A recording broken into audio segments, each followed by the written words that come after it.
Welcome back to Dronacharya IAS YouTube channel. You're watching Daily Current Analysis. तो जैसा कि आप जानते हैं हम रोज़ाना इन वीडियोस में जो इम्पोर्टेंट करंट अफेयर्स होते हैं उन्हें कवर करते हैं. सो आज की इस वीडियो में हम सबसे पहले फ्लैश फ्लड्स की बात करेंगे. Then will talk about Gati Shakti scheme. फिर इंडिया रिसेंटली इलेक्ट हुआ है for UNESCO's convention for safeguarding of intangible cultural heritage, इसे हम समझेंगे. And then lastly will talk about derecho. So let's begin with this video. तो चलिए शुरुआत करते हैं. आज का हमारा पहला न्यूज़ आर्टिकल फ्लैश फ्लड्स के बारे में है. सो रिसेंटली सदर्न हिमालयाज़ में, सदर्न कश्मीर हिमालयाज़ में अमरनाथ के पास एक क्लाउड बर्स्ट होता है और उस क्लाउड बर्स्ट की वजह से वहाँ पे फ्लैश फ्लड्स ट्रिगर हो जाते हैं. और इन फ्लैश फ्लड्स की वजह से उस रीजन में प्रॉपर्टी को काफ़ी डैमेज हुआ है and along with that it has also killed several people. So अब अमरनाथ यात्रा जो कि 30 जून को शुरू हुई थी, अब इसे स्ट्रैटेजी की वजह से टेम्परेरीली सस्पेंड कर दिया गया है. तो इस पूरे न्यूज़ आर्टिकल में हमारे लिए 2 पॉइंट्स इंपॉर्टेंट हो जाते हैं. सबसे पहले हम समझेंगे what is cloud burst, and because इस क्लाउड बर्स्ट की वजह से फ्लैश फ्लड्स ट्रिगर हुए हैं, then will understand what is a flash flood, how it is different from the regular flooding of a river. दोनों में क्या डिफरेंस है. So let's begin with it. So cloud burst की अगर हम बात करें, so as the name suggest, ये बहुत ही ज़्यादा एक तरह का एग्रेसिव, हम कह सकते हैं कि इट्स एग्रेसिव रेन स्टॉर्म. बहुत ही शॉर्ट पीरियड ऑफ टाइम में और एक बहुत ही लोकलाइज्ड एरिया में, in a small geographical area, when there is sudden falling of sudden aggressive rain storm, that is called as cloud burst. 3 चीज़ें याद रखिएगा. एक तो बहुत ही सडन होता है, sudden and aggressive rain for a short period of time and also in a small geographical area. उस event को हम कहते हैं क्लाउड बर्स्ट, बादल फट गया. एक छोटे से एरिया में, एक छोटे से टाइम में बहुत ज़्यादा हैवी रेनफॉल होनी.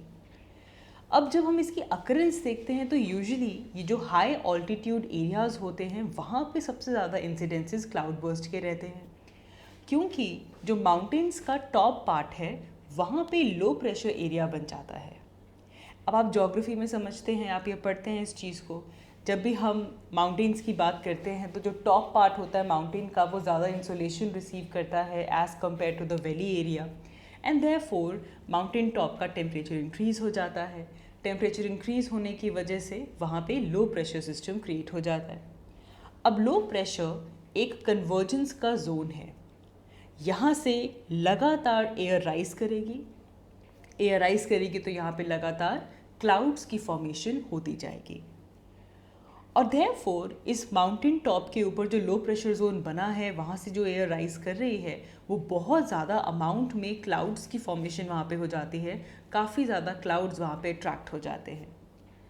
And when they hit the peak, जब पूरा पीक आ गया है, उस टाइम पे एकदम जो मॉइस्चर कंटेंट इन क्लाउड्स में था वो पूरा का पूरा रिलीज़ हो जाता है. सो ये इतनी हेवी रेनफॉल होती है कि इस दौरान जो ड्रॉपलेट्स फॉल करते हैं इनका साइज़ कुछ 4 to 6 मिलीमीटर्स का होता है, and they can fall at the speed of 10 metres per second. So it's clear. अब यहाँ पे आप इस फिगर में भी देख पा रहे हैं, माउंटेन टॉप के ऊपर लो प्रेशर क्रिएट हो गया. इस लो प्रेशर क्रिएट होने की वजह से लगातार यहाँ पे एयर राइज करती जा रही है, क्लाउड फॉर्मेशन होती जा रही है. एक ही एरिया में जो क्लाउड्स हैं वो एक्यूमुलेट हो चुके हैं. वाटर, यहाँ पे मॉइस्चर कंटेंट बहुत ज़्यादा है, एंड इमीडिएटली एक ही जगह पे जब ये पूरा का पूरा वाटर ड्रॉप हो जाएगा suddenly in a short period of time heavy rainfall के साथ, that would be your cloud burst. So cloud burst they are associated with thunderstorms. अब यहाँ पे हमारे पास लगातार हमारी जो वार्म एयर है वो राइज करती जा रही है, और राइज करने पे वहाँ पे कंडेंसेशन होगी and there would be rainfall, that we understand. And जो एयर करंट्स हैं जो अपवर्ड्स मूव करते हैं वो अपने साथ में बहुत ज़्यादा अमाउंट में मॉइस्चर लेकर जाते हैं. लेकिन जैसे ही ये एयर करंट्स अपवर्ड्स जाने बंद हो जाते हैं तो जो लेटेंट हीट ऑफ कंडेंसेशन थी, जो एक क्लाउड को सस्टेन कर रही थी, वो मिलनी बंद हो जाती है. You know about the role of latent heat of condensation.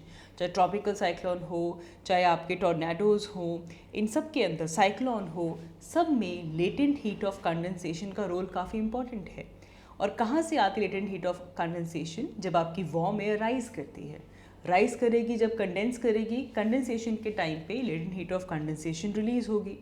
लेकिन जैसे ही एकदम से अगर ऐसा हुआ कि जो एयर थी वो राइज होनी बंद हो गई, तो क्लाउड को लेटेंट हीट ऑफ कंडेंसेशन मिलनी बंद हो जाती है.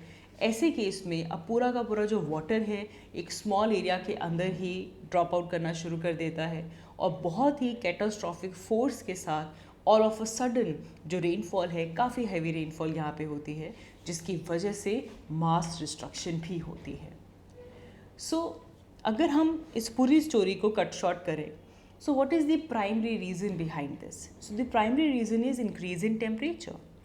टेम्परेचर इंक्रीज होने की वजह से आजकल हम देख रहे हैं कि हिमालयाज़ के पास प्रेसिपिटेशन भी काफ़ी इंक्रीज हो जाती है. High temperature, more evaporation, more condensation of the air and therefore more precipitation. And यहाँ पे जो टोपोग्राफिकल कंडीशंस हैं, जैसे कि कहीं पे आपके पास कोई स्टीप हिल है, कोई स्टीप माउंटेन है, तो वो तो और भी ज़्यादा फेवर करती है क्लाउड फॉर्मेशन को, क्योंकि एज यू नो कि जो विंड है, अगर यहाँ से आपके पास एयर आ रही है तो माउंटेन को क्रॉस नहीं कर सकती, वो स्टीप माउंटेन के अराउंड, हिल के अराउंड राइज करेगी, कंडेंसेशन होगी, and this will favour the formation of clouds. और जब रेनफॉल होती है, बहुत हैवी रेनफॉल जब होगी, तो जब वो स्टीप स्लोप से डाउनवर्ड्स वाटर मूव करता है, तो वो अपने साथ बहुत ज़्यादा डेब्रीज, बोल्डर्स, ट्रीज़ को अपरूट कर देता है, और इसी वेलोसिटी की वजह से रास्ते में जो भी स्ट्रक्चर आता है उन सबको ये डैमेज पहुंचा देते हैं. So this entire event, this aggressive event is called as cloud burst. फिर क्लाउड बर्स्ट की वजह से क्रिएट हुआ है फ्लैश फ्लड. अब यहाँ पे हम फ्लड टर्म भी यूज़ कर सकते थे. Why are we using flash flood? What is the difference? देखें, फ्लैश फ्लड्स वो कंडीशन होती हैं, again it is again a very localise event. बहुत ही लोकल एरिया में आपको ये फ्लडिंग देखने के लिए मिलेगी, जहाँ पे शॉर्ट ड्यूरेशन में, let's say less than 6 hours में, मतलब रेनफॉल शुरू हुई और फ्लड जो आया, लेस देन 6 आवर्स में फ्लड की कंडीशन अगर क्रिएट हो जाए, this kind of flood is called as flash flood. तो बहुत ही शॉर्ट ड्यूरेशन में, लेस देन 6 आवर्स में रेनफॉल के बाद पीक फ्लडिंग स्टेज आ जाए, that event is called as flash floods. Flash floods की सिचुएशन और ज़्यादा वर्सन अप तब हो जाती है जब आपके पास चोक ड्रेनेज लाइंस हों, इंक्रोचमेंट्स हों, जो कि नेचुरल फ्लो जो है वाटर का उसे ऑब्स्ट्रक्ट कर रहे हों. तो ऐसे केस में उतनी ही जल्दी फ्लैश फ्लड की जो कंडीशन है वो डेवलप होती है. अब रिवर फ्लड से फ्लैश फ्लड्स डिफरेंट हैं. पहली चीज़ तो ये है कि जो फ्लैश फ्लड्स हैं, ये बहुत ही शॉर्ट पीरियड ऑफ टाइम में क्रिएट होंगे. लेस देन 6 आवर्स में अगर फ्लडिंग क्रिएट होती, that is flash flood. Along with that, river flood का जो स्केल होता है, जो स्पेशल एरिया होता है, वो बड़ा होता है, वेयर एज जो फ्लैश फ्लड्स हैं वो बहुत ही स्मॉल स्पेशल स्केल में डेवलप होते हैं. एंड अब रिवर फ्लड को थोड़ा प्रिडिक्ट करना, फोरकास्ट करना पॉसिबल है, लेकिन when it comes to flash flood, तो फ्लैश फ्लड्स को प्रिडिक्ट करना एक काफ़ी बड़ा चैलेंज रहता है. Forecasting of the flash flood is a big challenge है. एंड ऑल्सो जो हमारे बड़े अर्बन एरियाज़ हैं, अर्बन एरियाज़ में इस तरह का जो फ्लड है वो ज़्यादा आता है. That is because of surface water. वो इसलिए क्योंकि अर्बन एरियाज़ में हार्ड सर्फेसिस बहुत होती हैं. हार्ड सर्फेसिस ज़्यादा होने की वजह से जो ग्राउंड है वो वाटर को सोक इन नहीं कर पाता. अगर आप कंपेयर करें टू कंट्री साइड, वहाँ पे ग्राउंड सर्फेसिस ज़्यादा है, हार्ड सर्फेसिस नहीं है. तो अगर रेनफॉल हो रही है तो बहुत ज़्यादा अमाउंट में कुछ वाटर तो आपका ग्राउंड ही एब्जॉर्ब कर लेता है. लेकिन अर्बन एरियाज़ में हार्ड सर्फेसिस होने की वजह से जो वाटर है वो एब्जॉर्ब नहीं हो पाता, सरफेस वाटर बढ़ जाता है, और इसी सरफेस वाटर की फ्लडिंग की वजह से हमें फ्लैश फ्लड जैसी कंडीशन मिलती है. तो सिंपल चीज़ याद रखिएगा, अगर लेस देन 6 आवर्स में हमारे पास फ्लड वाली कंडीशन क्रिएट हो, that is called as flash floods. So therefore अगर हम फ्लैश फ्लड्स के इम्पैक्ट्स की बात करें, तो फ्लैश फ्लड का नेचर ही ऐसा है कि ये बहुत ज़्यादा फास्ट और बहुत ही डिफ़िकल्ट है प्रेडिक्ट करने में, and therefore they occur mostly without warning. तो इसकी वजह से there's a lot of serious injury, the people are killed because of this natural disaster, तो डेथ और सीरियस इंजरी के केसेस बहुत ज़्यादा बढ़ जाते हैं। प्लस जो वाटर है वो बहुत ही फोर्स से आता है, and along with that it carries a large amount of debris, बड़े बड़े बोल्डर्स ये अपने साथ में लेकर आता है। तो इसका कॉम्बिनेशन अगर हम कर लें तो इन फोर्स के साथ, बड़े बड़े डेब्रीज के साथ, बोल्डर्स के साथ, जब ये किसी प्रॉपर्टी के ऊपर जाकर हिट करेगा, so it will cause structural damage, and that makes the homes uninhabitable, and they carry large property pieces of property. Vehicles को तो ये अपने साथ ही में लेकर चला जाता है। So there is immediate property damage here as well. Along with this there is loss of critical infrastructure. अब जो मेन ब्रिजेस हैं, जो रोडवेज़ हैं, जो बड़ी बड़ी डेब्रीज हैं, फ्लड वाटर है, ये उसे ऑब्स्ट्रक्ट कर देता है, ट्रैवल इम्पॉसिबल हो जाता है। मोस्टली जो पावर, टेलीफोन या केबल लाइंस होती हैं वो फ्लैश फ्लड्स की वजह से टेक ऑफ हो जाती हैं। सो जो फ्लड वाटर है it can disrupt and it can also contaminate ground water, जिसकी वजह से जो टैप वाटर है वो भी कंजम्पशन के लिए अनफिट हो जाता है। सो देयरफॉर जो भी क्रिटिकल इंफ्रास्ट्रक्चर है वो यहाँ पे लॉस हो जाएगा। अब along with this what happens कि जब फ्लड जो आ रहा है, फ्लड अपने साथ बहुत ज़्यादा अमाउंट में सिल्ट लेकर आता है, डेब्रीज लेकर आता है, इसकी वजह से ट्रैवल डिफ़िकल्ट हो जाएगा। अब फिर बाद में जब इस सिल्ट और इन डेब्रीज को रिमूव करना होगा, that is also costly affair. Then अब क्योंकि ये जो फ्लैश फ्लड्स हैं they are very infrequent and they are unpredictable, तो इसीलिए जब इंश्योरेंस की बात आती है या फिर अपने होम ओनर्स हैं, मोस्टली जो घर होते हैं वो अंडर इंश्योर्ड होते हैं because they don't consider flash flood, क्योंकि उनकी अकरेंस और प्रेडिक्टेबिलिटी उतनी ज़्यादा नहीं हो पाती। ऑल्सो इकोनॉमिक लॉसेस यहाँ पे बहुत होंगे। जो लोकल बिजनेसेस हैं वो ओपन अप नहीं होंगे, जो कस्टमर्स हैं वो नहीं पहुँच पाएंगे, तो इकोनॉमिक लॉस भी हो रहा है, फिजिकल इंफ्रास्ट्रक्चर को डैमेज भी हो रहा है, क्रिटिकल इंफ्रास्ट्रक्चर भी डैमेज हो रहा है, लाइफ एंड प्रॉपर्टी को तो डैमेज हो ही रहा है ना। फ्लैश फ्लड्स को लेकर अगर हम इनिशिएटिव्स की बात करें तो हमारे पास there is a flash flood guidance system. ये इंडियन मेट्रोलॉजिकल डिपार्टमेंट का एक रोबस्ट सिस्टम है which is design to provide necessary products in real time to support the development of warnings of flash floods. कि 6 to 12 hours पहले जो flash floods की warnings हैं वो हम इशू कर पाएँ एडवांस लेवल पे।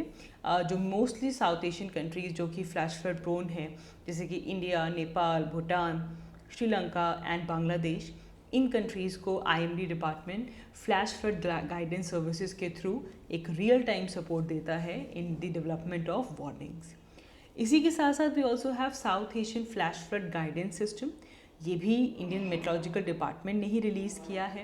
This is basically south Asian flash flood guidance system जो हमने ऊपर पढ़ा। तो इससे जो डिज़ास्टर मैनेजमेंट टीम्स हैं उनको हेल्प मिलती है। Government can make the evacuation plans, actual flooding होने से पहले मेजर्स लिए जा सकते हैं। तो ये पूरा आर्टिकल समझने के बाद हम यही कह सकते हैं कि see there is need for each and every member nation to improve the weather observation network, ताकि जो डाटा की अवेलेबिलिटी है वो बेहतर हो सके, जिससे फर्दर जो वार्निंग्स इशू हम कर रहे हैं वो प्रेडिक्ट हो पाए। ऑल्सो जो सॉइल मॉइस्चर डाटा है वो भी काफ़ी इंपॉर्टेंट है, एंड जो एग्जिस्टिंग नेटवर्क है उसके अंदर इसे इंक्लूड करने की ज़रूरत है कि भाई सॉइल कितने हद तक जो मॉइस्चर कंटेंट है उसे एब्जॉर्ब कर पाएगी, वो किस पे डिपेंड करेगा, सॉइल मॉइस्चर डाटा पे डिपेंड करेगा। अब समर्स में मोस्टली जो रेन स्टॉर्म्स हैं वो बढ़ जाते हैं, and in farming community sometimes they are welcomed, क्योंकि क्लाउड बर्स्ट की वजह से जो क्रॉप इरिगेशन है वो काफ़ी बेहतर हो जाती है। तो क्या इसके नेगेटिव इम्पैक्ट्स हैं, फ्लैश फ्लड्स को किस तरीके से रोका जा सकता है, हम किस तरीके से एडवांस्ड वार्निंग सिस्टम पहले लेकर आ सकते हैं, so that we need to think about. आगे बढ़ते हैं। हमारा next news article GS paper 2 point of view से इम्पॉर्टेंट है। It is about Gati Shakti scheme. तो रिसेंटली प्राइम मिनिस्टर और स्टेट गवर्नमेंट्स के चीफ सेक्रेटरीज़ की आपस में मीटिंग हुई, जिसमें सभी स्टेट गवर्नमेंट्स ने एग्री किया that they will support the Gati Shakti scheme. इस मीटिंग में पार्टिसिपेशन की बात हुई। सभी स्टेट गवर्नमेंट्स सेंट्रल गवर्नमेंट के साथ पार्टिसिपेट करेंगे। सभी स्टेट गवर्नमेंट्स ने अपना कंसेंट यहाँ पे दिया। अलॉन्ग विद दैट इस मीटिंग में फोकस था कि जो किसी भी जो प्रोजेक्ट है उनकी स्टार्टिंग से लेकर जो डिटेल प्रोजेक्ट रिपोर्ट की प्रिपरेशन का जो टाइम है उसे रिड्यूस किया जाएगा। Along with that a portal is design जिससे कि जो प्रोजेक्ट इम्प्लीमेंटर्स हैं वो अच्छे से प्लान कर पाएँ और जितने भी स्टेक होल्डर्स हैं वो अपने अपनी वहाँ पे इन्फॉर्म्ड रहें और उस पोर्टल को एक्सेस कर पाएँ। तो यहाँ सबसे ज़्यादा इम्पॉर्टेंट तो हो जाता है प्रधानमंत्री गति शक्ति मास्टर प्लान। तो इंडिया के 75th इंडिपेंडेंस डे पे प्राइम मिनिस्टर ने सेंट्रल लेवल पे प्राइम मिनिस्टर गति शक्ति प्लान अनाउंस किया। ये एक 100 लाख करोड़ प्रोजेक्ट है जिससे इंडिया में होलिस्टिक इंफ्रास्ट्रक्चर डेवलप किया जाएगा। इसमें जितनी भी मिनिस्ट्रीज़ हैं, जितनी भी स्टेट गवर्नमेंट्स हैं, उन सब की इंफ्रास्ट्रक्चर स्कीम को इसमें इनकॉर्पोरेट कर दिया गया है। मतलब चाहे वो भारतमाला हो, सागरमाला हो, इनलैंड वाटरवेज की बात हो, उड़ान की बात हो, जितनी भी इंफ्रास्ट्रक्चर स्कीम्स हैं डिफरेंट मिनिस्ट्रीज़ की, उन सबको यहाँ पे इनकॉर्पोरेट कर दिया गया है। ऑल्सो जो इकोनॉमिक जोन्स हैं जैसे कि टेक्सटाइल क्लस्टर है, कहीं पे फार्मास्यूटिकल क्लस्टर है, किसी एरिया में डिफेंस कॉरिडोर है, आईटी कॉरिडोर है, इलेक्ट्रॉनिक पार्क्स हैं, फिशिंग क्लस्टर है, इन सब को कवर किया जाएगा और उन तक कनेक्टिविटी को इम्प्रूव किया जाएगा। इससे इंडिया का जो बिज़नेस है वो और भी ज़्यादा कॉम्पिटिटिव बन पाएगा। ऑल्सो यहाँ पे जो टेक्नोलॉजी है जैसे कि इसरो की इमेजिंग के साथ जो स्पेशल प्लानिंग टूल्स हैं उन्हें यूज़ किया जाएगा, which is developed by BISAG N Bhaskaracharya national institute for space application and geo informatics. उन्होंने जो टेक्नोलॉजी डेवलप की है उससे स्पेशल प्लानिंग टूल्स को यहाँ पे यूज़ किए जाएंगे ना। इस प्लान के 6 पिलर्स हैं: comprehensiveness, prioritization, optimization, synchronization, analytical and dynamic. Comprehensiveness की बात करें तो मतलब क्या है कि जितनी भी मिनिस्ट्रीज़ हैं, जितने भी डिपार्टमेंट हैं, इन सब के एग्जिस्टिंग या जो भी प्लान इनिशिएटिव है वो सब यहाँ पे इंक्लूड होंगे। हर एक डिपार्टमेंट दूसरे डिपार्टमेंट्स की एक्टिविटी भी यहाँ पे देख पाएगा। क्रिटिकल डाटा जो प्लानिंग में चाहिए, एग्जीक्यूशन में चाहिए, वो सभी को यहाँ पे कॉम्प्रिहेंसिव मैनर में मिलेगा। तो सभी मिनिस्ट्रीज़ एक यहाँ पे इंक्लूड हो गए। इंफ्रास्ट्रक्चर वाले जो इनिशिएटिव्स हैं वो कॉम्प्रिहेंसिवनेस में आ गए। फिर डिफरेंट डिपार्टमेंट्स को यहाँ पे प्रायोरिटाइज़ किया जाएगा ताकि वो आपस में क्रॉस सेक्टरल इंटरेक्शंस भी कर सकें, अपने अपने प्रोजेक्ट्स को प्रायोरिटाइज कर पाएँ। Then there is also the principle of optimisation, that's an important pillar. जो डिफरेंट मिनिस्ट्रीज़ हैं उनका काम है कि उनको क्रिटिकल गैप्स आइडेंटिफाई करने होंगे, चाहे वो ट्रांसपोर्टेशन से हो, चाहे वो रूट सिलेक्शन में हो, टाइम की बात हो, कॉस्ट की बात हो, हर एक चीज़ को ऑप्टिमाइज बनाना होगा। Then there is synchronisation as well. जो डिफरेंट मिनिस्ट्रीज़ हैं, डिपार्टमेंट्स हैं, वो अक्सर अपने अलग तरीके से काम करते थे। There was lack of coordination, जिसकी वजह से जो प्लानिंग होती थी, जो इम्प्लीमेंटेशन होता था, वो काफ़ी डिलेड होता था। अब प्रधानमंत्री गति शक्ति में इन सब की एक्टिविटीज़ को सिंक्रोनाइज कर दिया जाएगा। अब इससे डिफरेंट लेयर ऑफ गवर्नेंस यहाँ पे इंक्लूड होगी। एक होलिस्टिक मैनर में, एक कोऑर्डिनेटेड तरीके से अब इंफ्रास्ट्रक्चर डेवलपमेंट होगी। देन ऑल्सो इस प्रोजेक्ट का जितना भी डाटा है उसे एक प्लेस पे एक geo informatic system based spatial planning की जाएगी, एनालिटिक टूल्स आएंगे, जिससे कि एक अच्छी एग्जीक्यूटिव विजिबिलिटी जो है वो हमारी एजेंसीज़ को मिल पाएगी। डायनामिक फैक्टर की बात करें तो अब जितने भी मिनिस्ट्री डिपार्टमेंट्स हैं वो जो क्रॉस सेक्टोरल प्रोजेक्ट्स हैं उनको विजुलाइज कर पाएंगे, रिव्यू कर पाएंगे, मॉनिटर कर पाएंगे। सैटेलाइट इमेज उनको ऑन ग्राउंड प्रोग्रेस प्रोवाइड करेगी। ऑन रेगुलर बेसिस वो अब जो पोर्टल है वो अपडेट होता रहेगा। तो इससे जो इंटरवेंशंस हैं जिससे कि इस मास्टर प्लान को इन्हांस किया जा सकता है, अपडेट किया जा सकता है, उन्हें हम यहाँ पे आइडेंटिफाई कर पाएंगे। एंड इसीलिए इसका अगर हम सिग्निफिकेंस देखें तो वो काफ़ी बड़ा है। अब सेंटर की सपोर्ट क्या है कि एक टाइम बाउंड तरीके से एक इंस्टीट्यूशनल फ्रेमवर्क के तहत जो प्रोजेक्ट है वो इम्प्लीमेंट हो। एक मास्टर प्लान आ गया हमारे पास, प्रधानमंत्री गति शक्ति। This is a master plan for multi modal connectivity.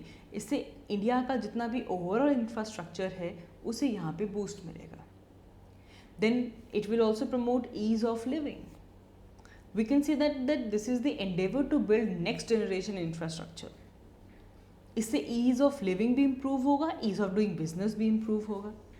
अब मल्टी मोडल कनेक्टिविटी का ये प्रोजेक्ट है तो इसका टारगेट क्या है कि हम एक इंटीग्रेटेड, एक सीमलेस कनेक्टिविटी लेकर आ सकें for the movement of people, goods and services from one mode of transport to other as well. And there should be last mile connectivity of the infrastructure. इससे ट्रैवल टाइम जो है वो भी reduce हो पाए. प्रधानमंत्री गति शक्ति will also provide public and business community information regarding the upcoming connectivity project. कहाँ पे कोई बिजनेस हब है, कोई इंडस्ट्रियल एरियाज हैं सराउंडिंग इन्वायरमेंट में, कौन सा इंफ्रास्ट्रक्चर प्रोजेक्ट आ रहा है, उसमें भी इंफॉर्मेशन प्रोवाइड रहेगी. This information will help in investors as well. Investing में भी हेल्प रहेगा to plan their businesses at a suitable location. Plus इससे काफ़ी एम्प्लॉयमेंट अपॉर्चुनिटीज़ भी आएंगी, इकोनॉमी को बूस्ट मिलेगा. And it will also lead to optimal use of our resources, because now everyone will be able to make their plan with complete information. एक infrastructure based development हमें यहाँ पे देखने के लिए मिलेगी, which will increase the strength of Indian economy and it will create many possibilities of employment as well. competitiveness तो बढ़ेगी ही. अब क्योंकि जो लॉजिस्टिक कॉस्ट हैं वो डिक्रीज़ हो जाएंगी, सप्लाई चेन इम्प्रूव हो जाएगी, लोकल इंडस्ट्री और कंज्यूमर्स के जो लिंकेजेस हैं वो बढ़ जाएंगे. This will ultimately will improve the competitiveness. Cutting cost, जो आपकी लॉजिस्टिक कॉस्ट है वो तो कट हो ही जाएगी. It will also increase cargo handling capacity. तो इससे जो टर्न अराउंड टाइम होता है पोर्ट्स पे वो रिड्यूस हो जाएगा. This will boost the trade. Tourism increase होगा. अभी जो इंफ्रास्ट्रक्चर है this will lead to development of tourism. Spiritual tourism, medical tourism, ये सब इंडिया में इंक्रीज होगा. Besides planning and awarding the project, now all the issues related to construction and work, all of them will be streamlined now. Or it will help utilities plan better and to ensure that infrastructure is planned in that way that it can benefit maximum people or agencies. Government ने यहाँ पे वो जो departmental approach थी उसे break करना चाहा है और एक मोर होलिस्टिक और एक इंटीग्रेटेड प्लानिंग और लेकर आएंगे ताकि जो प्रोजेक्ट्स हैं वो एग्जीक्यूट हो पाएँ.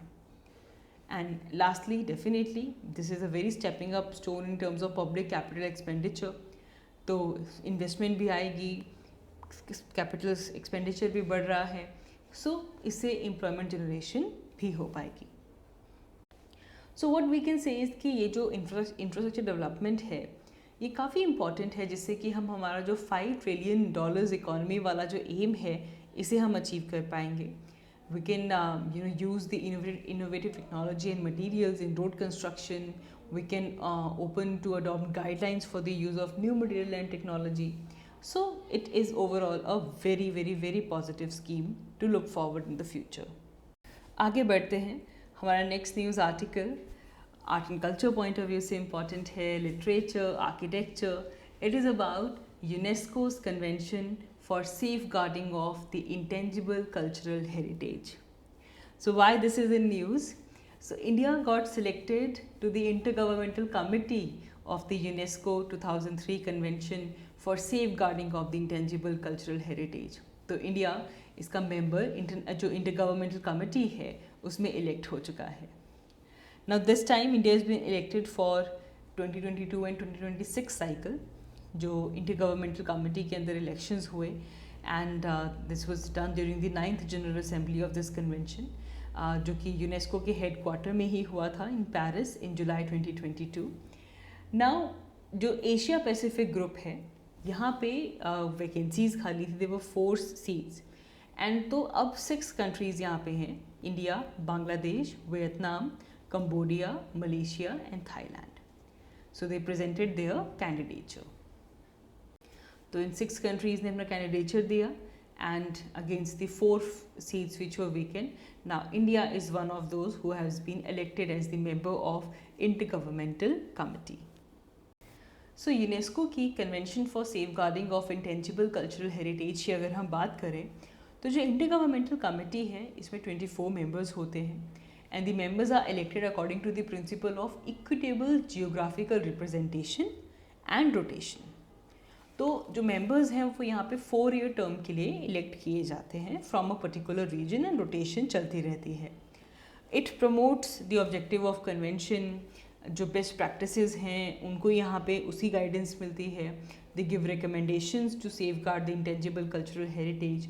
The committee also examine the request which are submitted by the state parties कि कौन कौन से ऐसे उनको लगता है कि इंटेंजिबल कल्चरल हेरिटेज का पार्ट बनना चाहिए, तो उसको भी कमिटी एग्जामिन करती है।